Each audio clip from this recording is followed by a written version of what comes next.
Big topics, big ideas, and practical policy solutions. This is Leaders on the Frontier with your host, David Leese. Well, hello, everybody. It is May the 16th, 2024, the year of our Lord, and a warm welcome to everyone for joining us on this live discussion on X and on YouTube. Today, we're going to talk again about COVID-19 and lessons learned, but in I think, a unique twist. And I think I just really am excited about our conversation with our special guest today. And I'm very glad to have so many of you join us. We really appreciate the comments that so many of you are offering. And it is really something how we get all those comments from coast to coast and other parts of the world. And it really means a lot to us. And just keep sharing what you're seeing. If it's important to you in terms of your life and the future of our country and frankly, so many parts of the world here, then please get the word out.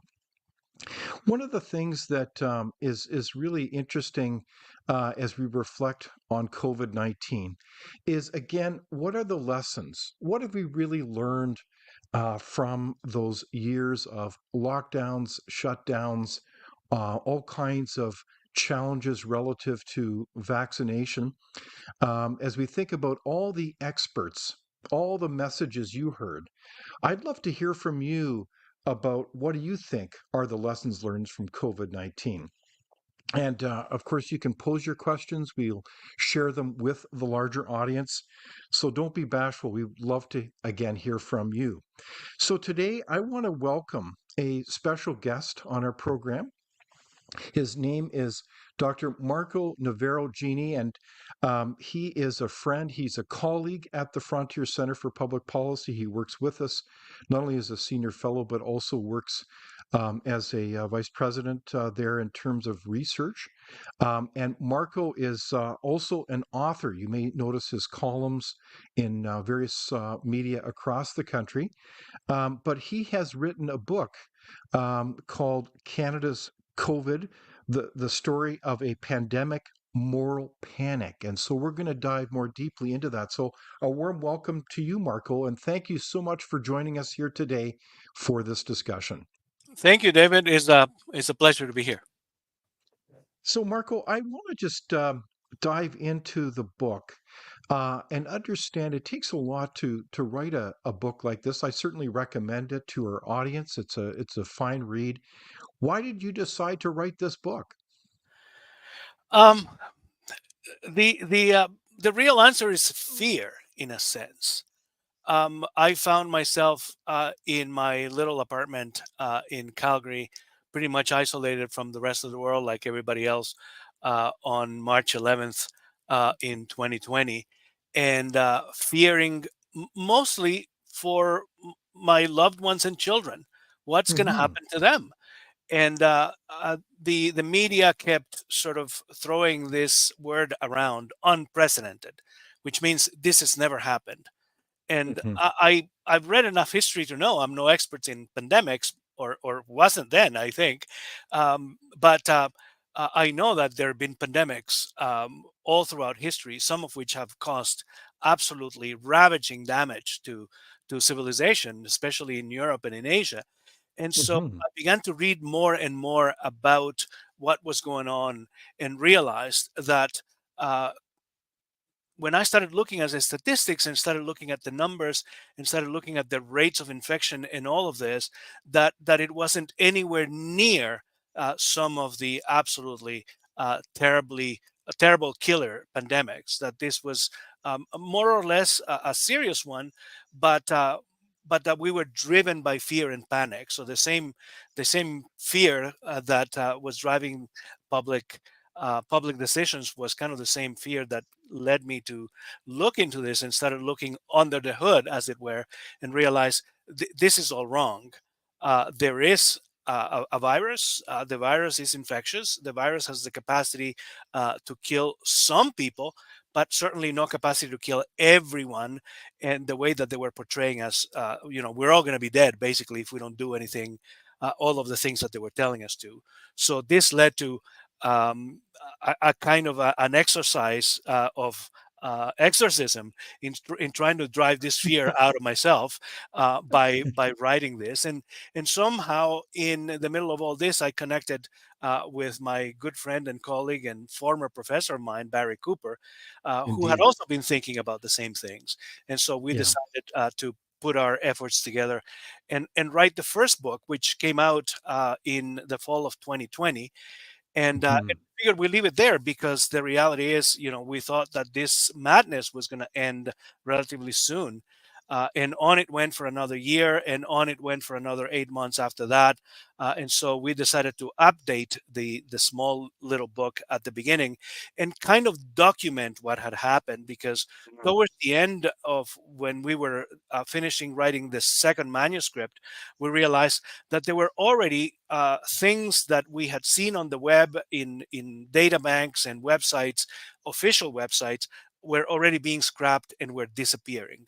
And so it became Mm. that much more important to document what had happened and when, so that we wouldn't get gaslit, essentially, as we are starting to be um, in a sort of serious and sometimes massive way.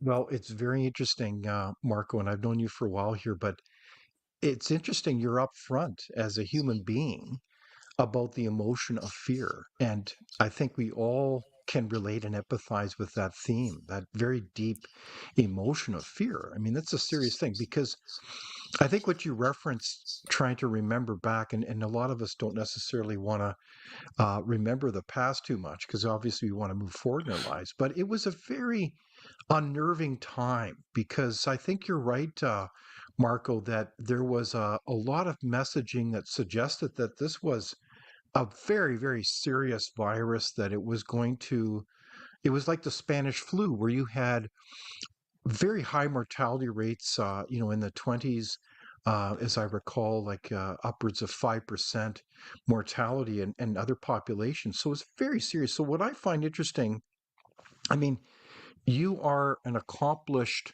expert in public policy. You're a researcher. You've taught at a number of universities, including Mount Royal. You've got a lot of background. So it's fascinating that even for you, as someone who looks at public policy, struggled with emotion initially around this issue. Is that right? Sure. Um, as a political scientist, I learned early on in my studies that fear, as Thomas Hobbes would have us understand, is Hmm. one of the most, if not the most powerful motivator. And so, if you can uh, harness fear and use it as a kind of political tool, you can achieve a great deal. And this is essentially what happened here. You may remember that the first couple of weeks of March were we were making appeal to rationality, to coolness. The media was talking about keeping calm, learning more. The prime minister came off and said, "This is unlikely going to affect Canada." He was at the time in Ethiopia, of course, and then the narrative just changed quite rapidly when. Hmm. Some images from Italy and Spain and Iran and Hmm. and China started coming in, some of which were horribly exaggerated. Hmm. And so, yeah, we were comparing it to the Spanish flu, which is one of the most devastating pandemics the world has seen. And it wasn't all that long. It was about 100 years earlier. So Hmm. we had pretty good documentation of what had happened. In Alberta, everybody who was alive then knew of someone or a couple of someones who succumbed to the Spanish flu. It was terrible. We're Hmm. collecting bodies on the streets and whatnot. Uh, Indeed. it was really bad, but none of that was happening here. So it was clearly an indication that we were exaggerating horribly about what was happening. Okay, so would you say, Marco, and not to put you on the spot, but would you say that you had a kind of an inkling that things were being overstated fairly early in terms of this crisis?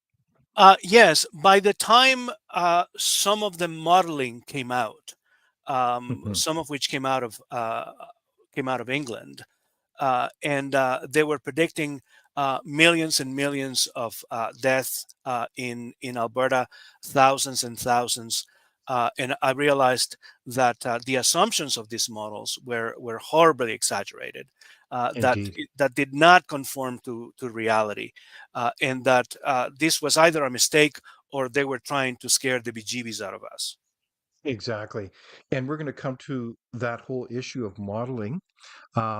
Certainly, when it comes to the so-called expert Neil Ferguson from the Imperial College of London, those were Right. quite the models that sent shockwaves around the world as they predicted tens of millions of deaths unless there would be lockdown. So, but but just going back to your point then about fear and your reference to the great political philosopher Sir Thomas Hobbes, is that that's clearly one of the lessons coming out of COVID-19 or any so-called crisis is that we need to collect our rational minds and not lose our minds when it comes to crises. Is that a fair lesson right off the top? Oh yeah.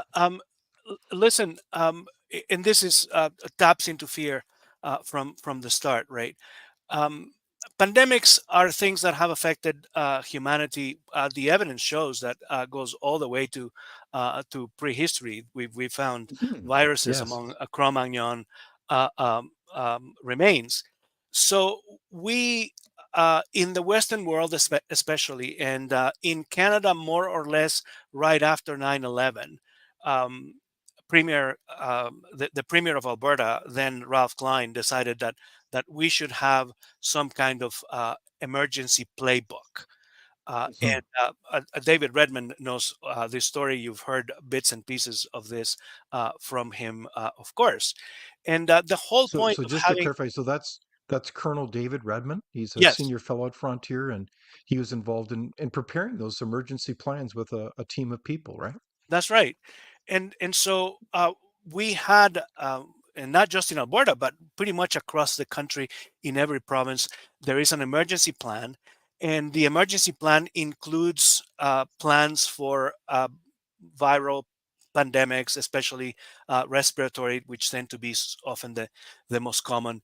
And the whole point of having this plan is not to panic, that there is Indeed. a playbook Yes. that we can follow rationally, that there is a person in charge of the emergency actions, and that this person would consult with politicians, would consult with psychologists, would consult with engineers, would Mm. consult with water treatment guys, would consult with economists, would consult with Mm. everybody, and come to a consensus about how to implement the plan depending on what the virus and the mortality of the virus is, and all these things, because all these things tend to be different. But the point is, Mhm. there is a plan and there is a person in charge of the plan. What did we do in most Western societies, and especially in Canada as well, is we took the book and we threw it out the window.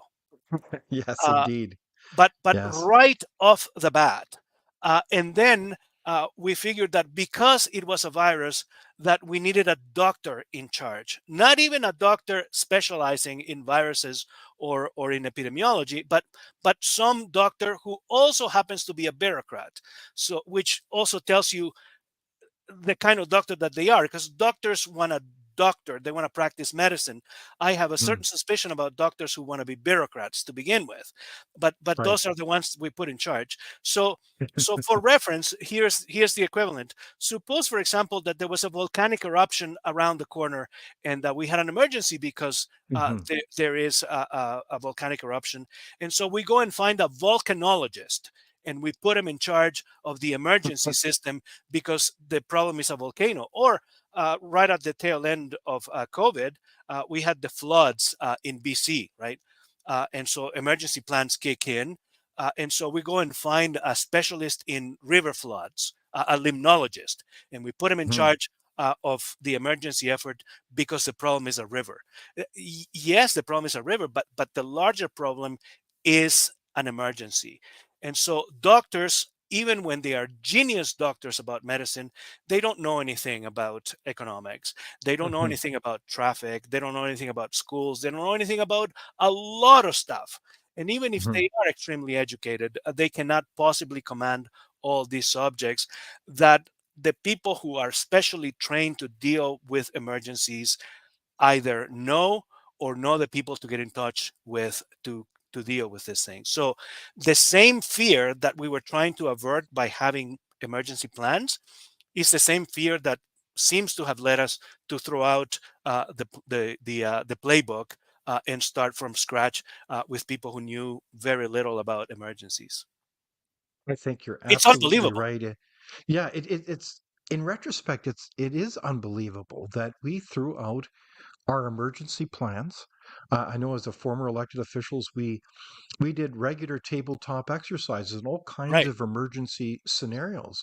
And there's a real methodology and approach to managing emergencies. And as far as that goes, preventing them and also recovering from them. And we really haven't reflected comprehensively about what happened with COVID 19, which says a lot too. So there's a lot of kind of interesting questions to really get at the bottom of. And so I'm having this discussion with researcher and author Dr. Marco Navarro-Genie, who's sharing more about his book, Canada's COVID, the story of a pandemic moral panic. And so when we think about the book, can you help us understand what really is a moral panic? Um, yes, it's a fairly new sort of social science concept that is designed essentially to understand that there are situations that cause widespread societal fear, and that the fear is such that it far exceeds the actual danger or the perceived threat. So it's okay. Mm, It's okay to be fearful. There's lots of things that make us afraid, yes, but it's yes. the proportionality that speaks, for example, here to the moral panic. And so uh, the essence of this here is, and this may sound like a quip, but it's not. Remember that we were being told we're all going to die, and Mhm. we're all going to die unless we observe these and these and these rules. That Yes. is, in fact, a driven fear in the sort of wideness of the population Mhm. that is far, far, far, far exaggerated and way beyond the actual capacity of the virus to kill us. So Mhm. it is a kind of incitement to public anxiety and to public fear. And there are usually different players in this.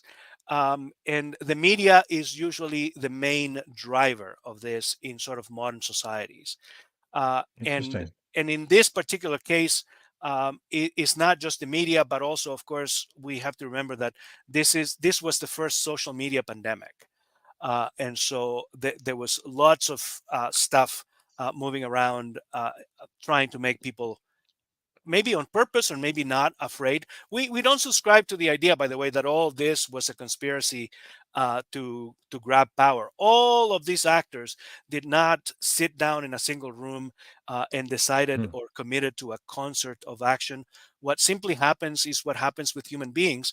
They are driven by their own interests, and so the media saw that.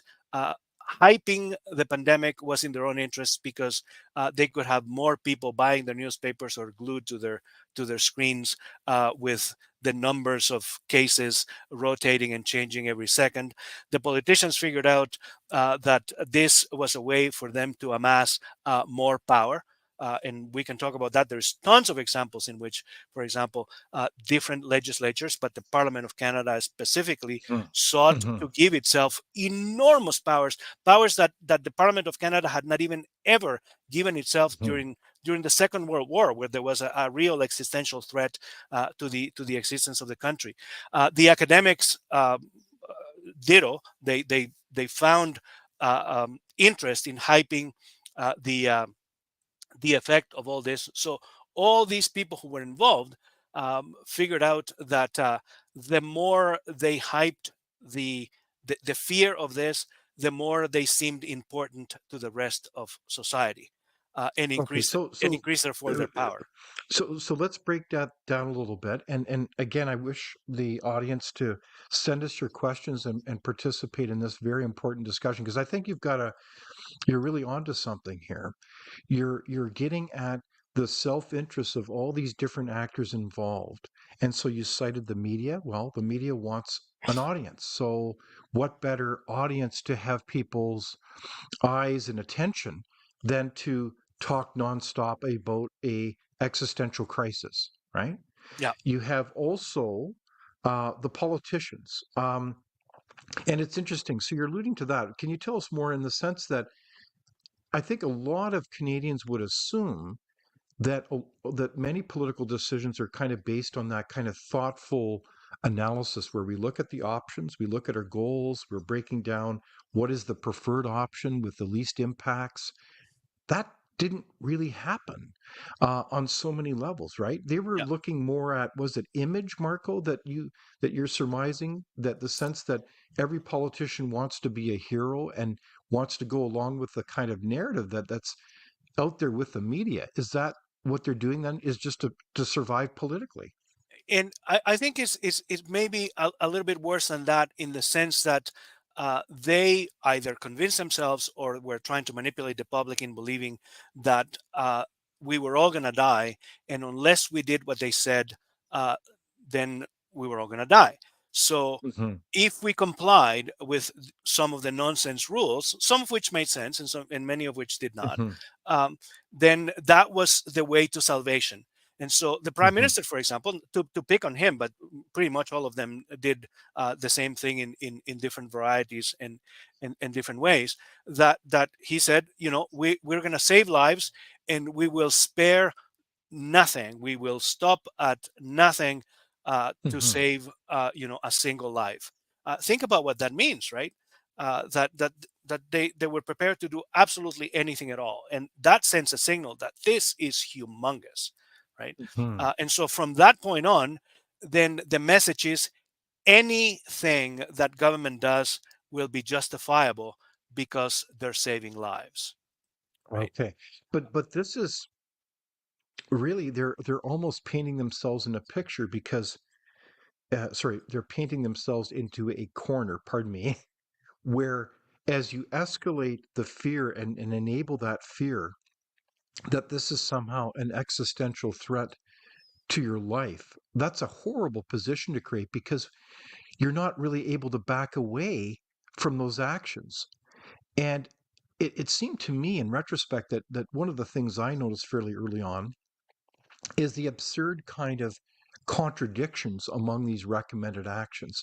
You could go to Walmart, you could go to a liquor store, you could do a lot of things, but you couldn't go to, well, your school. You couldn't go to your place of worship. Like there's such massive contradictions that the narrative kind of cracks open. And you say, in retrospect, we knew fairly early on, and certainly there's been a lot of interviews with our friends, Dr. Martin Kuldorf and Dr. Jay Bhattacharya, leading experts in their field in public health, that the mortality rates were quite low, but there were, in all fairness, risks.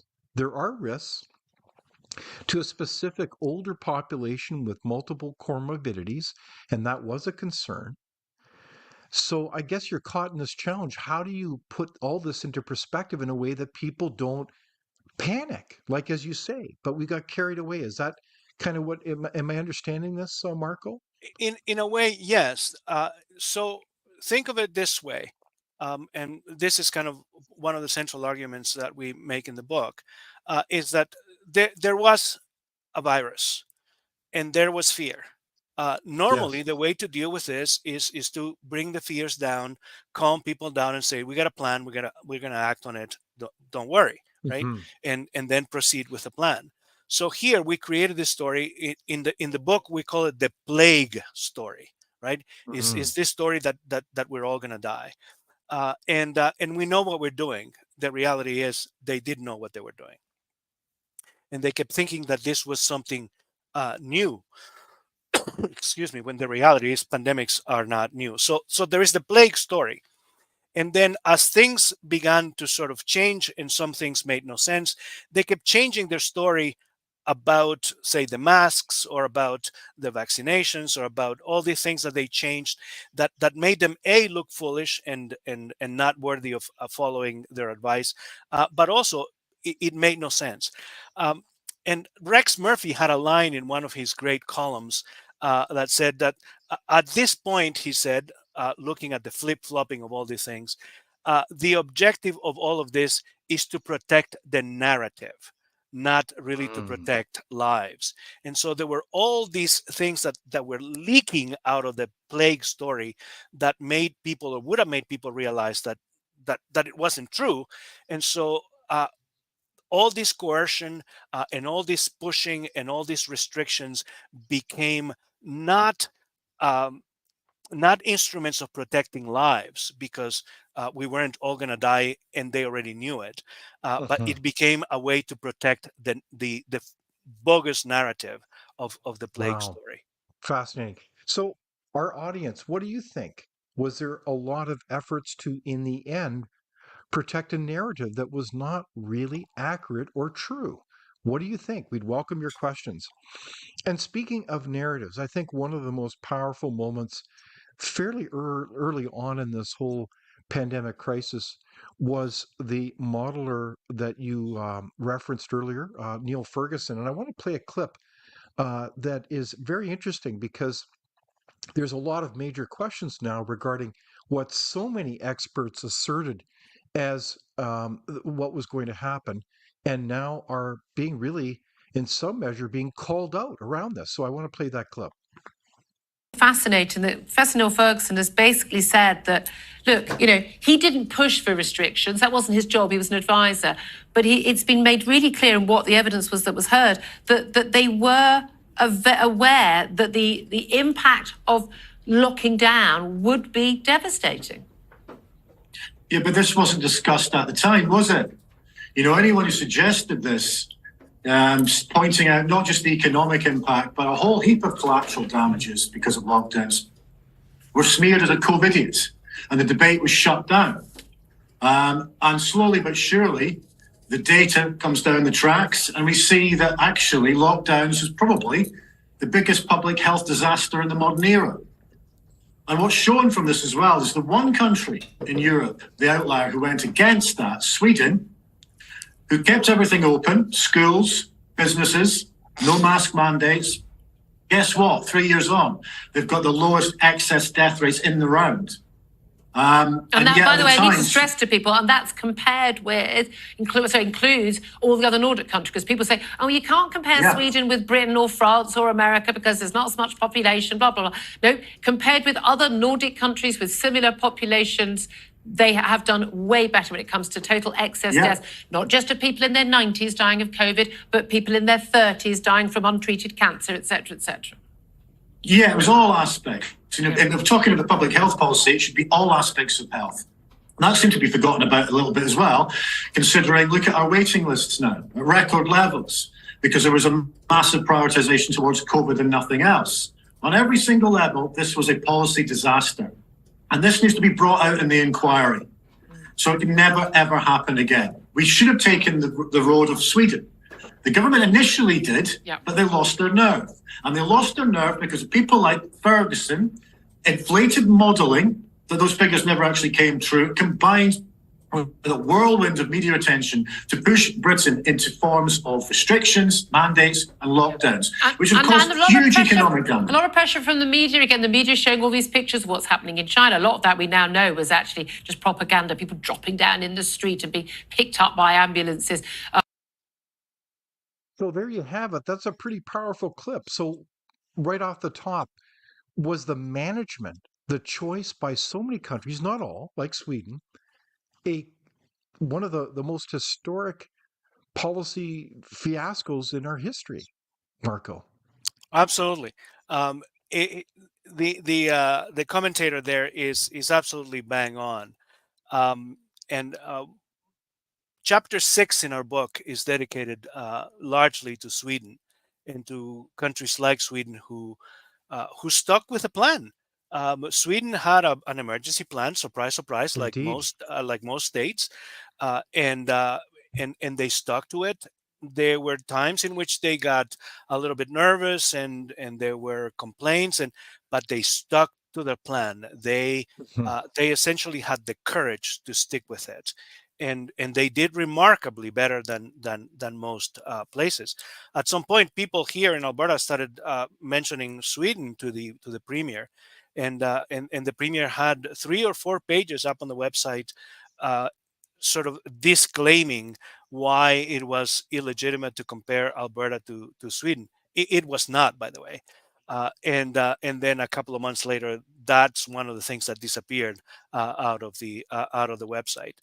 There is an Sorry, important. it disappeared. It Oh yeah, disappeared from the website, yeah, e.g., like scrubbed off the website. scrubbed off and is gone. Um, there's a See, point. There's a good point to make here about the models as well, because um, they were beating us over the head with this idea that science was on their side, right? mm, As though science follow is some kind of follow a the chorus. science. Follow the science, Mhm. we think follow the science was not urging you to follow the science, but it was a command: follow the science. Oh, And indeed. Yes, very good.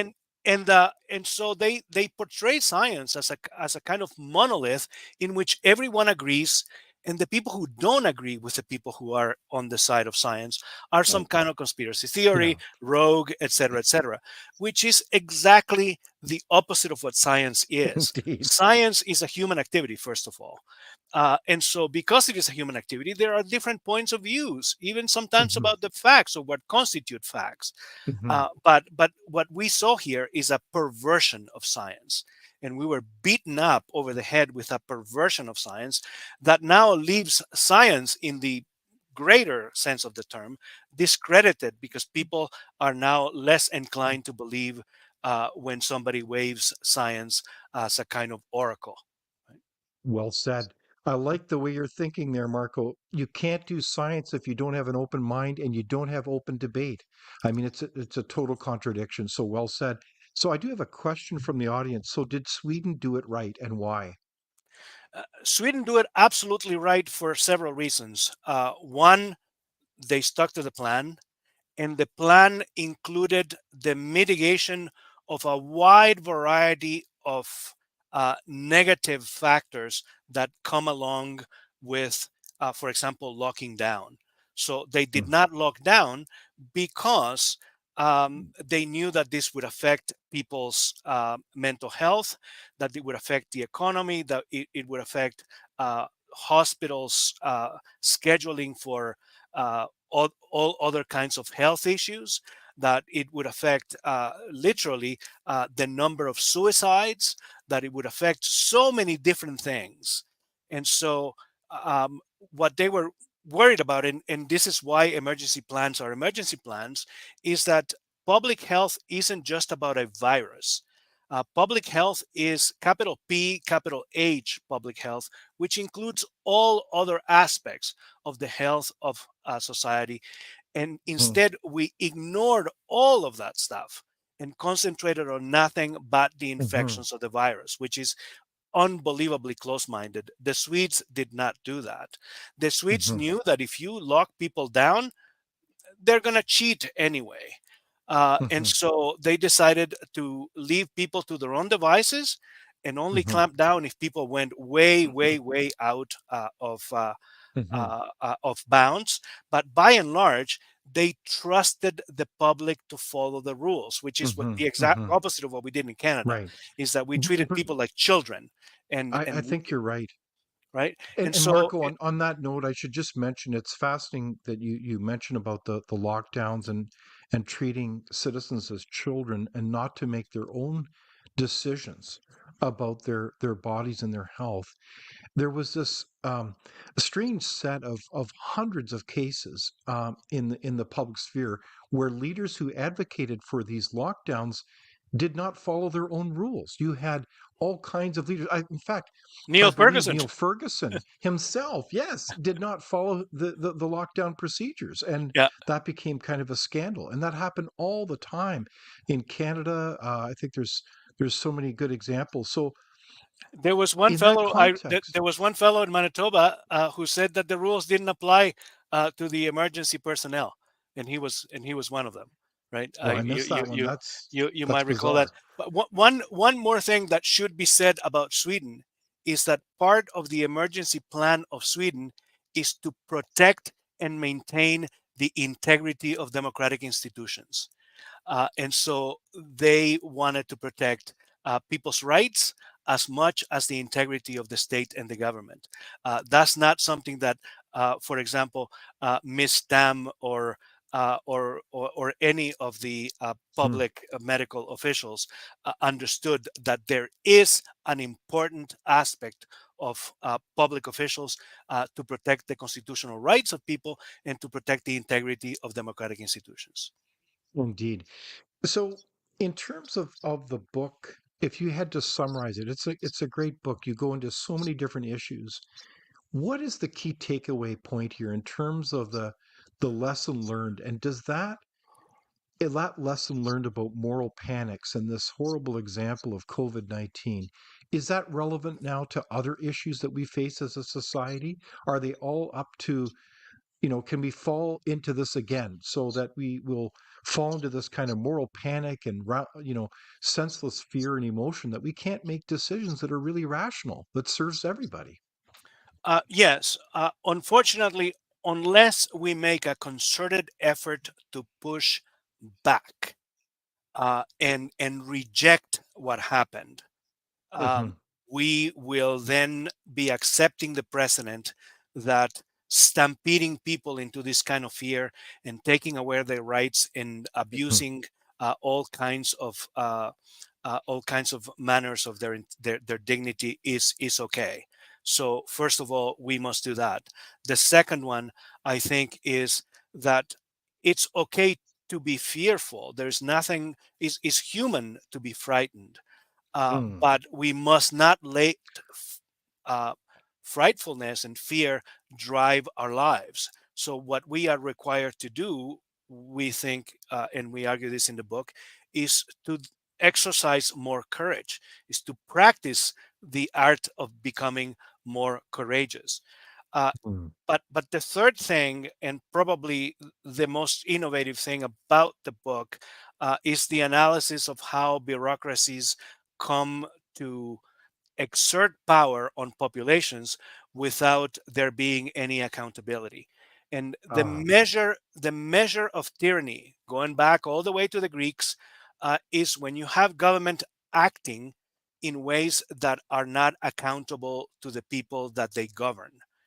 And when that happens, there is tyranny. We can argue about the shades and the depth and the intensity of tyranny, but acting um, on your own accord without being or wanting to be accountable to the people you govern is tyrannical. What we have here is, of course, not this was not Zimbabwe and this was not Belarus, but we starting to make steps towards that kind of stuff, and it's Mm. important that we become consciously aware of it. What is particularly bad about this type of sort of wishy-washy tyranny is that it's bureaucratic. And so, because it is bureaucratic, there is not a single person that we can identify and say he or she has the last word on it. Mm. Remember Mhm. that this was governed by a whole array of different medical officers, some at the federal level, Mhm. some at the provincial level, some even municipal powers, like Mayor Nenshi in Mhm. Calgary, began to sort of grab some of these powers that never belonged in a city or a municipal setting. And so Hannah Arendt is a political philosopher of totalitarianism that we reference in the book several times, had this idea that the worst possible kind of tyranny is a bureaucratic tyranny, because there is no one really accountable as a face and as a voice. in a place where there is a bad tyrant, it takes a hero and a bullet Hmm. to remedy the situation. Hmm. But Okay. in a place where the power of the tyranny is so diffused in the state, it becomes very, very difficult to eradicate once it has set itself in. All right. So there you have it. A brilliant summary by Dr. Marco Navarro-Genie. We're talking about his book with Dr. Barry Cooper. Um, I think your summation is very powerful. So the need to speak up and push back for courage and for recognition that in this context, we've had a bureaucratic state of large proportions, many would say far too large now, that has really been given enormous power. And this really truncates, it undermines the democratic process and accountability. And I think that's true, Marco. If you reflect on the history of COVID-19, it's remarkable how we would turn out to a medical officer of health who really did not have the expertise at all and was not in keeping with any emergency plan. And I'm certainly, as someone who's had the history of going through crises, it's ultimately the elected officials that are responsible to the community to make those decisions regarding emergency situations. You would confer with a team of people that have insights regarding all the aspects of a community, as an example, or a nation. But ultimately, it's the elected official. And I'm wondering if something interesting happened here, Marco. And this is my theory that a lot of the politicians were so concerned about the high level of fear. And of course, most politicians are most concerned about being reelected. And I'm not trying to vilify politicians, but it was a very attractive opportunity then to kind of be seen to be giving a lot of the calls and the authority, the decisions to these quote doctors. Um, and there's many different types of doctors, but it was totally presumptuous. So this whole idea was, let's hide behind the face, the image of the doctor. And ironically, as we've learned about court proceedings under oath, many of these public officials, the so-called heads of these issues from a public health point of view, later admitted that they were conferring very closely with those elected officials. So who was really in charge? Were the doctors really kind of a facade so the politicians could then make decisions, or who was actually making these decisions? Do you have a theory on that? Yes, I think you put your finger on it. The politicians wanted to remain in charge, but didn't want to be the face of it, just in case Mhm. things went sideways. There is good precedent for this in Canada. Politicians since the 1980s, for example, have been deflecting their responsibility to make political decisions about Indeed. political issues and kick them to the courts. And so the courts made the decisions, and when the courts made by decisions, and they often do, then the politicians are insulated, and they usually pass it on, by the way, to a judge that they think is going to make the decision that they Hmm. want. Exactly. And so they have their cake and eat it. Hmm. The result is, of course, that they politicize the courts, and also they undermine the authority and the respect for the courts as people see them politicized. And in here, we saw the same kind of pattern. They passed the hot potato to the doctors. They should have just left it, as we said earlier, in the hands of the capable hands of the emergency officials, and that would have been the end of it.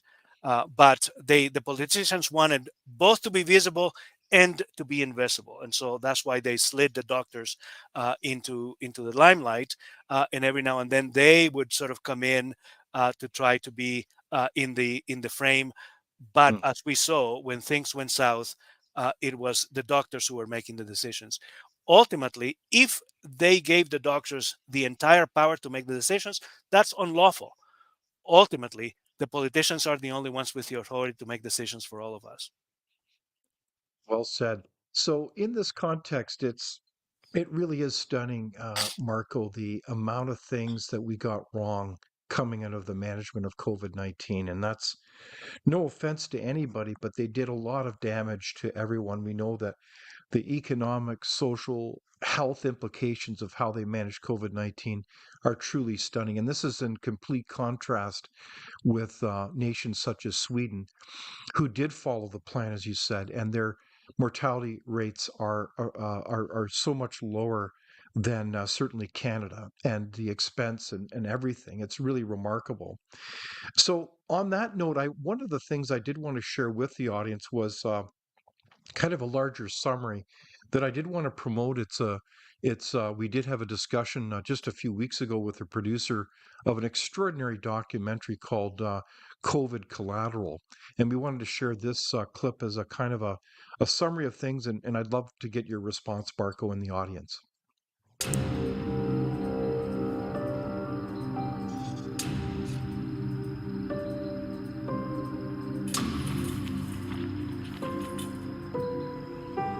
As the virus continues to spread, so does fear. Stay home. To shelter in place. Keep your foot on the accelerator, because that's what's going to get us through this. The public did not know that there were prominent scientists that disagreed with the lockdown policies. They wanted to create an illusion of consensus. And this was shocking to me in a free society to simply decree the lockdowns. The federal government was working with social media companies, censoring dissenting opinions. If the government is engaging in unconstitutional acts of censorship, who has the power to stop it? It's just the most damning discovery. Suddenly, just boom, you're fired and no explanation. It was more than just silencing, it was shutting me up. Even though we had the data, the media just wasn't presenting the data fairly, and neither were the public health experts. People that we've trusted to be knowledgeable are not. They're simply not. All the information pointing to a cover-up, it's all public. It's all there in front of you. I think Congress is going to have a hard time really getting to the bottom of what happened. Do you recall at some point anybody raising concerns to you at the beginning of the outbreak that the virus might have been genetically engineered or originated in a laboratory?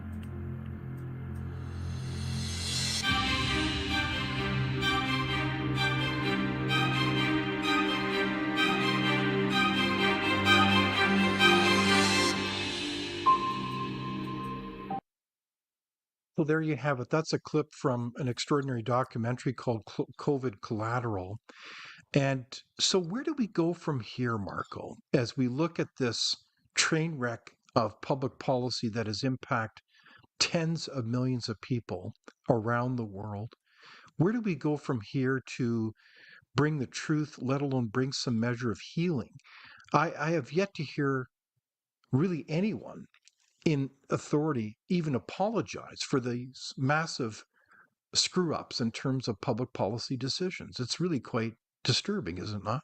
Yes. To my knowledge, the only person to have uttered an apology right off the top of her head when she was asked was the Premier of Alberta, Danielle Smith. But that's one among the whole lot of them. The reality is, and you're right to focus on an apology, because the first thing that needs to happen to move forward is that we need the acknowledgement that things failed. But things don't fail on their own. We've talked about the politicians failed, the medical establishment failed, the media failed, police services failed, the pharma industry failed, and the academy, as you just showed in that clip as well, failed. We have essentially a massive near total failure of all these institutions that are specifically designed to protect us in exactly these kinds of situations of emergency. The people that did not fail were the people who stood up and resisted it. Those are the people who ended up in Ottawa in February of 22. They did not fail. I think they understood that their lives and the democratic system in which they grew up was at stake, they resisted. They were crushed, mind you, but I think they are one example of what did not fail. And because they are one example of what did not fail, they are an example to be emulated, right? We're going back to that courage. We're going back to speaking truth to power. We are talking about resistance against a form of oppression, albeit somewhat mild by comparison to other types of regimes. So in order to heal, we have to acknowledge that these mistakes were made, and then we have to take steps, necessary steps, to make sure that it doesn't happen again. I think you're absolutely right. It is fascinating. I know that I have been in conversation with some of these leaders in Denmark.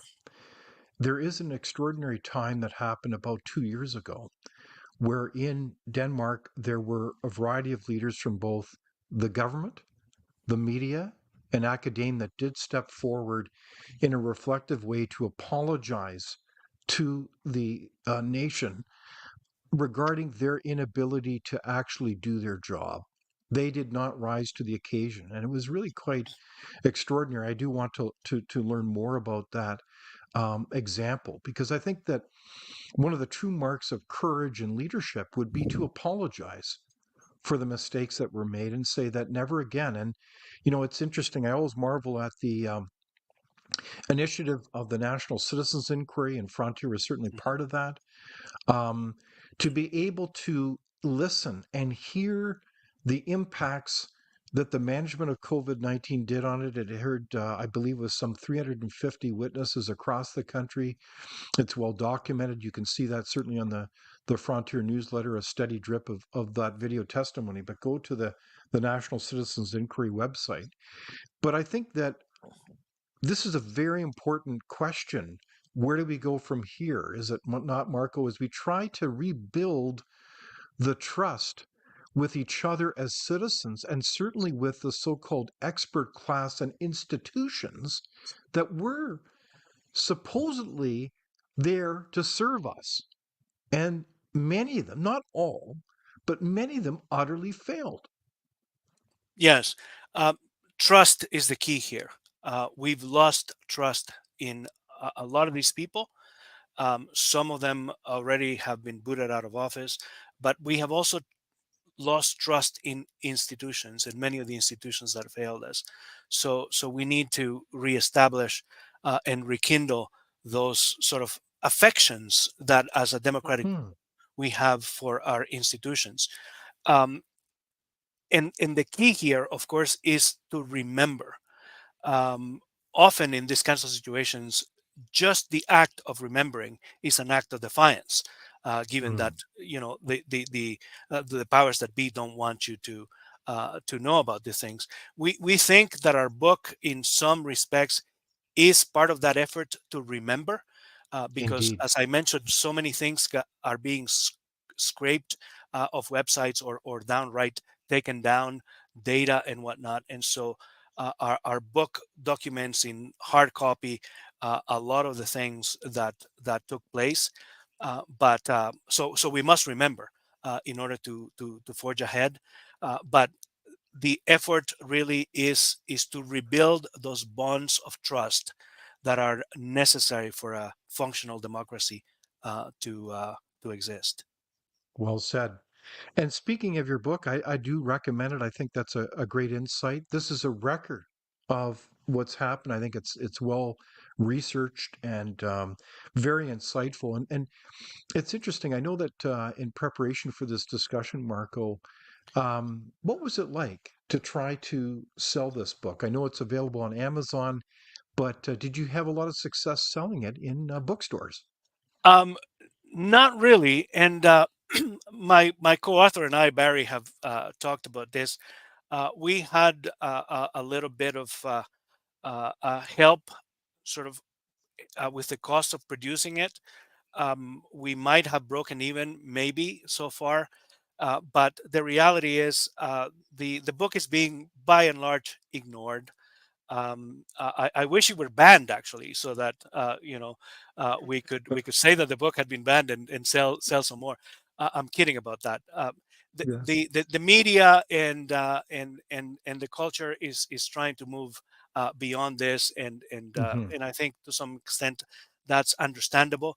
So we're not going to make millions out of this. The village in Switzerland is going to have to wait. But the purpose of the book really is to leave a record, and leave a record for those who want to consult it, for those who want to remember, and maybe not so much for this generation, but for the generations ahead. That's one. Now, when we talk about accountability, obviously one of the critical institutions that has been very mixed regarding COVID-19 has been the courts, and we know that judges, the courts, kind of exist within the cultural ether and chatter of our society. So, they're not immune. I do note the decision that was made just a few months ago that I thought it was a very impressive decision. I'd recommend people read it. And that was the decision that uh, clearly spelled out that the invocation and use of the Emergency Measures Act was unlawful, period. And that decision, I think one of the things that's so brilliant, it does reflect on the whole context in a full way regarding the data and information that we know. So we have a lot of cases that are happening that will probably bring some measure of accountability for people that were vaccinated. In fact, when it comes to people that are vaccine injured, many people don't even know that the federal government has a significant fund for vaccine injury. Um, just this week, there was a decision that regarding suspended workers from Canada Post, remote workers without pay. That policy went too far. And so, do you see signs of hope on the legal side, Marco, as you scan this situation? And are we going to get into a tipping point where all the things that we were told, whether it was from masks to the efficacy of the vaccines, and I know that AstraZeneca has now pulled off the market its vaccine product.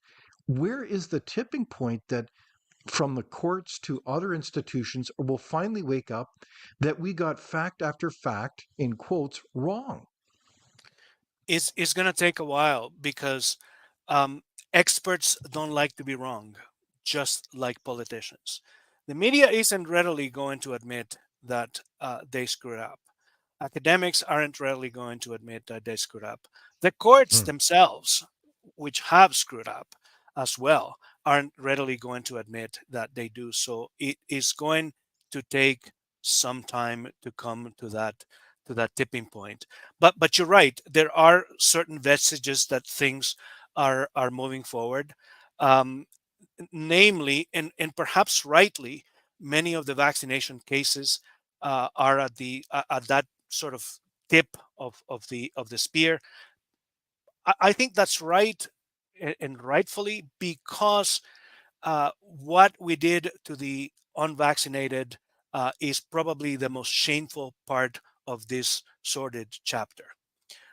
We unleashed on people in ways that if you replace unvaccinated with black or Pakistani or Muslim or Indeed. newcomer or whatever, we would be horribly ashamed of Exactly. saying and doing the things that we said and did about them. And many of our leaders led this charge of essentially making them out to be scapegoats about this at the federal level and at provincial levels as well. And so maybe it is poetic that some of the cases related to vaccination may be the ones that turn this around.